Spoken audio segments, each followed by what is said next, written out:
పిచ్చి చేష్టలు చేస్తూ పాటలు పాడుతూ వస్తున్న ఈ తల్లి గాథ వర్ణించలేనిది.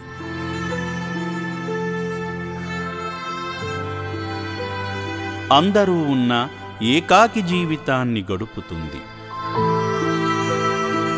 తనకు ఎదురైన సంఘటనలు తనని ఈ పరిస్థితికి దిగజార్చాయి. చుట్టుపక్కల వారిని ఓ ముద్ద అడుక్కుని కడుపు నింపుకుంటున్న ఈ తల్లికి ఏం జరిగిందో తెలియదుగాని అన్నం పెట్టిన వారిని దూషించడం మొదలుపెట్టింది. తన బాధను తట్టుకోలేక స్థానికులు మతిస్థిమితాన్ని కోల్పోయిందని నిర్ధారించుకుని ఆశ్రమంలోకి చేర్చడానికి తీసుకువచ్చారు.